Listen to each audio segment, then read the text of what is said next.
Bismillahirrahmanirrahim. Assalamualaikum warahmatullahi wabarakatuh.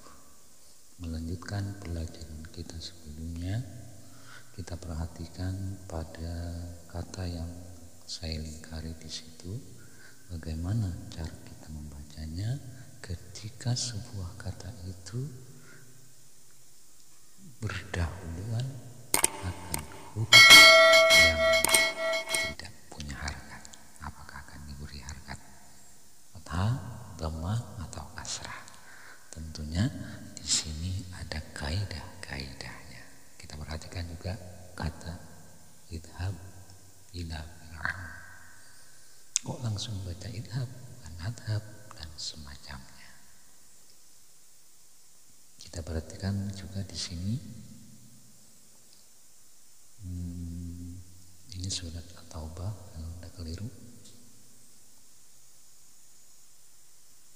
Dari wakof ke yang sebelumnya ada 2 baris ini ya. Tentunya tidak sembarang orang bisa kuat nafasnya membaca sampai di tanda wakof di hududillah. Maka kita harus terpaksa berhenti ketika nafas itu tidak kuat. Yang itu dinamakan wakof idtirari, wakaf karena keterpaksaan nafas.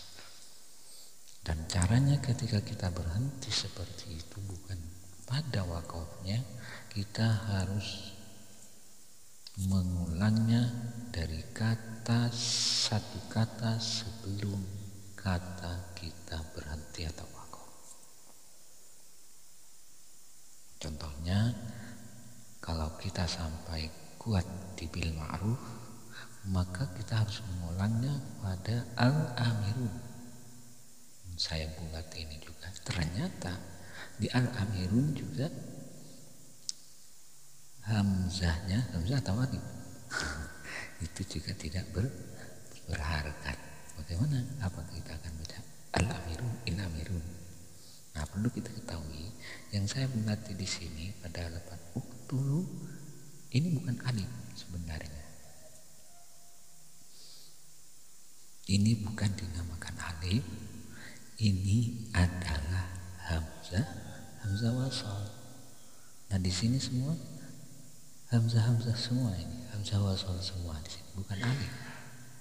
Maka dari itu, pelajaran kita kali ini adalah bagaimana kita membaca kata ketika berhamzah wasal. Dan itu akan terdapat pada kalimat isim, kalimat fi'il, juga huruf. Nah, bagaimana nanti ketika hamzah wasal itu ada pada isim, ada pada kalimat fi'il, dan ada pada kalimat huruf. Ada kaidah yang telah dirumuskan oleh para ilmuwan qiraat tentunya. Baiklah, pertama mari kita mulai bagaimana ketika hamzah wasal itu terdapat pada isim. Maka satu cara membacanya adalah dengan diberi harkat kasrah saja. Itu kalau hamzah wasal ada pada kalimat isim. Contohnya ismuhul masih yudhila al-fitnah. Cuma bagaimana cara kita membedakan hamzah wasal? Dicetakan Madinah seperti yang contoh di atas ismuhul masih, dan kalau dicetakan Indonesia yang ada tanda-tanda seperti yang cetakan Madinah itu. Sekarang pertanyaannya, bagaimana kita membedakan hamzah wasal ketika dicetakan Indonesia?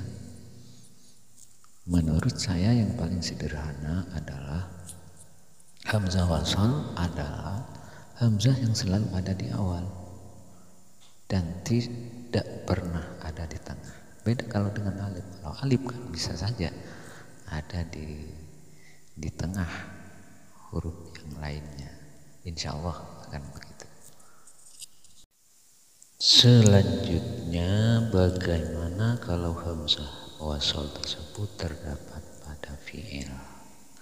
Maka ada dua cara kita memberi harkat, yaitu dengan dhamma juga dengan kasrah. Kapan dengan dhamma, kapan dengan kasrah? Kita perhatikan huruf ketiga dari fiil tersebut. Huruf ketiganya apa harkatnya? Seperti contoh di sini idhab ila fir'auna, maka di sini haknya huruf ketiga, harkatnya fathah. Maka kalau itu fathah, untuk memberi harkat pada hamzah wasol adalah kasrah. Juga kalau huruf ketiganya kasrah, maka hamzah wasolnya juga kasrah. Seperti contoh idrib bi'asakan hajar, idrib bi'asa. Contoh lain yang dengan dhamma. Nah, ini huruf ketiganya 1, 2, 3 tak harkatnya dhamma.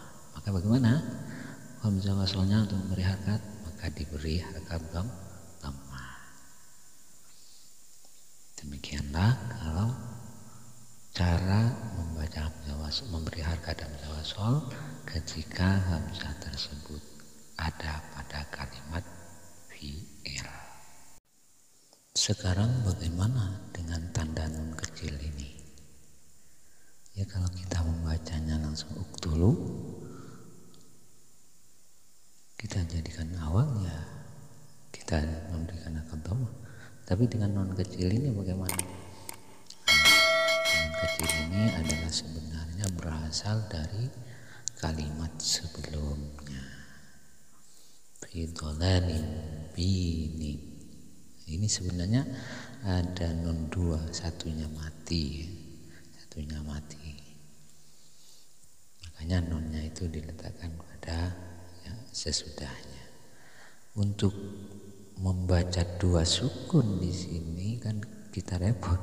Maka orang Arab di sini memberikan kaidah, aturan Arab itu idzal taqa sakinain mahrik masabak.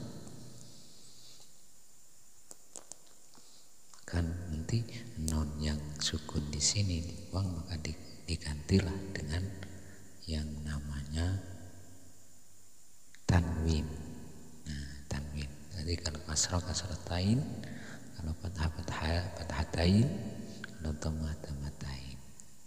Jadi kalau kita membacanya mubinin yaqtulu. Nah, begitulah. Yang terakhir, bagaimana kalau hamzah wasol itu ada pada huruf, dan tentunya hanya satu di sini.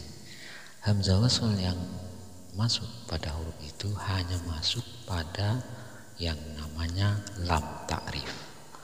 Dan untuk memberinya harkat hanya satu juga, yaitu dengan harkat fathah. Jadi gampang kalau ini, nggak usah susah ya, semuanya fathah ya. Kalau ada pada lam ta'rif, contohnya al-ma'rufi, al-amiruna, alhamdulillah, dan banyak sekali contoh-contoh yang lain hamzah wasol yang masuk pada kalimat huruf. Demikianlah, mudah-mudahan bermanfaat. Amin amin ya rabbal alamin.